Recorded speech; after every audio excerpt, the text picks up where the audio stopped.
নমস্কার বন্ধুরা, আজ আপনাদের সামনে মাছের ডিমের দারুণ একটা রেসিপি নিয়ে হাজির হয়েছি। আষ্টে গন্ধর কারণে যারা মাছের ডিম খেতে পছন্দ করেন না, একবার এইরকম ভাবে মাছের ডিম রান্না করে দেখবেন, একটুও আষ্টে গন্ধ বেরোবে না। আর মাছের ডিমের এই রেসিপিটা খেতেও হয় দারুণ টেস্টি, গরম ভাতের সাথে দারুণ লাগে। একবার এইভাবে মাছের ডিম রান্না করে দেখবেন, আশা করছি আপনাদেরও ভীষণ পছন্দ হবে। তো আজকে আমি রেসিপিটা তৈরি করার জন্য ওই 2 থেকে 250 গ্রামের মতো নিয়ে নিয়েছি কাতলা মাছের ডিম। ডিমগুলোকে পরিষ্কার করে প্রথমেই ধুয়ে নিয়েছি আর তারপরে হাত দিয়ে খুব ভালো করে চটকে নিলাম। এরপর বন্ধুরা, এই মাছের ডিমের আষ্টে গন্ধটা যাতে একদমই চলে যায় সেজন্য এর মধ্যে দিয়ে দিচ্ছি পাতিলেবুর রস।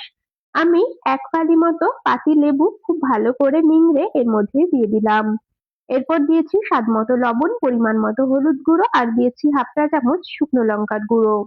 মাছের ডিমের মধ্যে দিয়ে খুব ভালো করে একটু মিশিয়ে নিচ্ছি হাত দিয়েই। আর বন্ধুরা, মাছের ডিমটা যেহেতু আমার কালকে আনা ছিল সেজন্য আজকে কিন্তু মাছের ডিমের রংটা কালো হয়ে গেছে। তো তাতে স্বাদের কিন্তু কোনো হেরফের হবে না, স্বাদ একই থাকবে, তবে দেখতে একটু কালচে হয়ে গেছে। তো যাই হোক, এদিকে আমি মাছের ডিমের মধ্যে লবণ, হলুদ, একটু লঙ্কার গুঁড়ো দিয়ে খুব ভালো করে চটকে মেখে নিয়েছি। এখানে নিয়ে নিয়েছি বেশ কিছুটা পরিমাণে বরবটি। আজকে এই মাছের ডিমের রেসিপিটা আমি বরবটি দিয়েই তৈরি করছি। তো এখানে আমি ওই মোটামুটি 100 গ্রামের থেকে 150 গ্রামের মতো নিয়েছি বরবটি। বরবটিগুলোকে পরিষ্কার করে ধুয়ে নিয়েছি, এরপর ছোট ছোট করে কেটে নিচ্ছি। বন্ধুরা, আমি কাজটা করতে থাকি আর আপনারা কিন্তু অবশ্যই আমাকে এই সময়টা কমেন্টসে জানিয়ে যাবেন আপনারা কে কোন জায়গা থেকে আমার আজকের এই রেসিপিটা দেখছেন, তবেই না আপনাদের কমেন্টসে ধন্যবাদ জানাতে পারবো। তো বন্ধুরা, এইরকম ভাবে আমি সমস্ত বরবটিগুলোকে ছোট ছোট করে কেটে নিই, তারপর আবারও আপনাদেরকে দেখাচ্ছি। এদিকে দেখুন, আমি বরবটিগুলোকে সুন্দর করে ছোট ছোট করে কেটে নিয়েছি আর এখন এগুলোকে একটা পাত্রে তুলে রাখবো। বন্ধুরা, আপনারা কারা কারা এইরকম ভাবে আগে মাছের ডিম রান্না করে খেয়েছেন অবশ্যই কিন্তু আমাকে কমেন্টসে জানিয়ে যাবেন। এদিকে বরবটিগুলোকে তো সুন্দর করে কেটে নিয়ে একটা পাত্রে তুলে নিয়েছি। রান্নাটা করার জন্য চলে এসেছি গ্যাসের ওভেনের কাছে। ওভেনে একটা কড়াই বসিয়ে দিয়েছি, কড়াইটা খুব ভালো করে গরম করে নিয়ে তাতে বেশ কিছুটা পরিমাণে দিয়ে দিলাম সর্ষের তেল। তেলটাকেও কিন্তু খুব ভালো করে গরম করে নিয়েছি আর এখন এর মধ্যে মাছের ডিমটাকে ঢেলে দেব। তো সমস্ত কিছু দিয়ে মেখে রেখেছিলাম মাছের ডিমটাকে এই কড়াইতে দিয়ে দিলাম। এখন খুব ভালো করে এটাকে ভেজে নিতে হবে। আর বন্ধুরা, এই মাছের ডিমের মধ্যে অবশ্যই করে একটু পাতিলেবু বা গন্ধরাজ লেবুর রস ব্যবহার করবেন, তাতে করে দেখবেন মাছের ডিমের আষ্টে গন্ধ অনেকটাই কমে গেছে। আর সত্যি বলতে আজকে আমি যে মাছের ডিমটা রান্না করেছি এর থেকে কিন্তু একটুও আষ্টে গন্ধ বেরোয়নি। তো এদিকে দেখুন, আমি বেশ ঝুরি ঝুরি করে ভেজে নিয়েছি মাছের ডিমগুলোকে। আশা করছি বন্ধুরা আপনারা দেখেই বুঝতে পারছেন মাছের ডিমগুলোকে আমি কিভাবে ভেজে নিয়েছি। এর থেকে খুব বেশি কড়া করে ভাজবার দরকার নেই। তো যাই হোক, ভেজে নেওয়া মাছের ডিমগুলো একটা পাত্রে তুলে রাখলাম। এই মাছের ডিম ভাজা কড়াইয়ের মধ্যেই দিয়ে দিলাম আমি আরো কিছুটা পরিমাণে সর্ষের তেল। তো তেলটাকে বেশ ভালো করে গরম করে নিয়েছি, এখন এর মধ্যে কেটে রাখা বরবটিগুলোকে দিয়ে দেব। বরবটিগুলোর মধ্যে অল্প একটু লবণ, হলুদ দেব আর খুব ভালো করে বরবটিগুলোকে ভেজে নেব। বন্ধুরা, মাছের ডিমের বড়া, তারপরে মাছের ডিমের কালিয়া, এইসব তো আমরা প্রত্যেকেই কম বেশি খেয়েছি, তবে একবার এইরকম ভাবে বরবটি দিয়ে মাছের ডিম বানিয়ে দেখবেন, ভীষণ ভালো লাগে।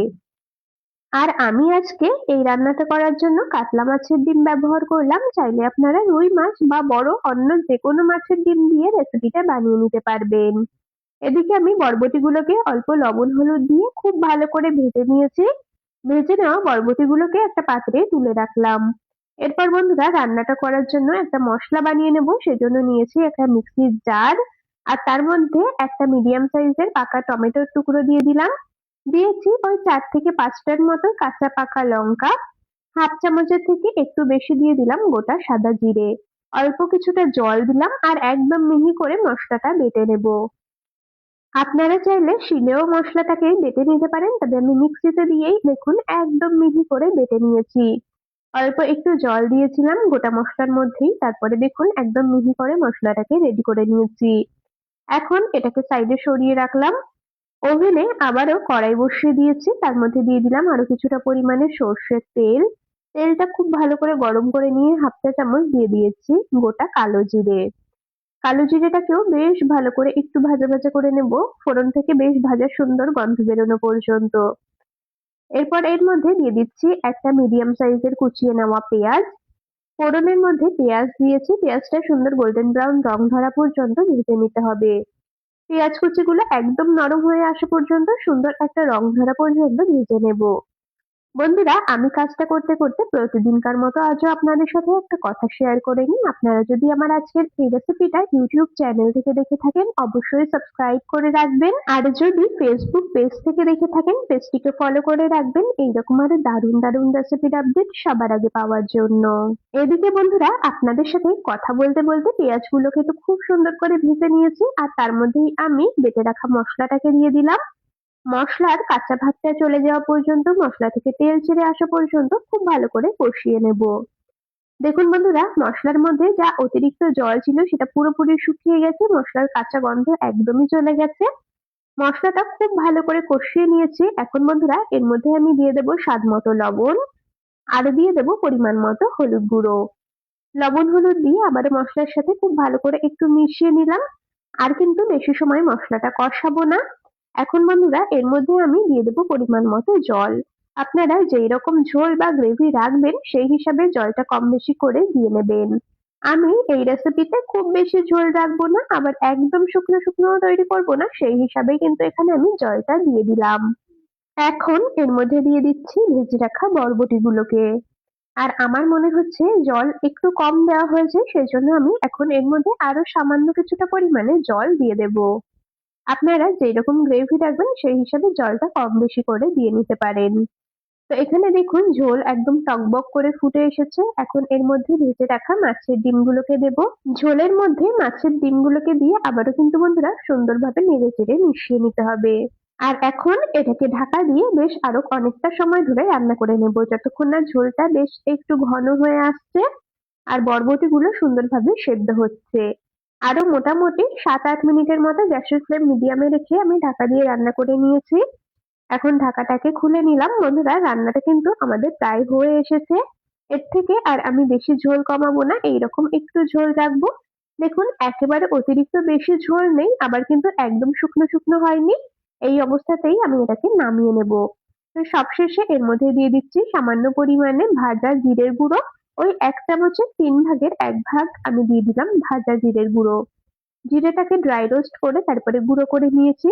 তো ভাজা মশলাটা দিয়ে আবারও খুব ভালো করে একটু নেড়েচেড়ে মিশিয়ে নিলাম। ব্যাস, এখন গ্যাস অফ করে দেব। রান্নাটা একদম কমপ্লিট হয়ে গেছে। এখন এটাকে একটা পাত্রে নামিয়ে নিচ্ছি। বন্ধুরা, গরম ভাতের সাথে এই মাছের ডিমের রেসিপিটা একবার বানিয়ে খেয়ে দেখবেন, ভীষণ ভালো লাগে খেতে। আমাদের আজকের এই রেসিপিটা দেখে আপনাদের কেমন লাগলো অবশ্যই কিন্তু কমেন্টস করে জানিয়ে যাবেন। যদি ভালো লেগে থাকে তবে ভিডিওটিতে একটি লাইক আর বন্ধুদের মধ্যে অনেক অনেক শেয়ার করে দেওয়ার অনুরোধ রইল। তাহলে বন্ধুরা, আজ এখানেই শেষ করছি। আবার দেখা হবে পরবর্তী কোনো রেসিপির সাথে। ততক্ষণ সকলে ভালো থাকবেন, সুস্থ থাকবেন।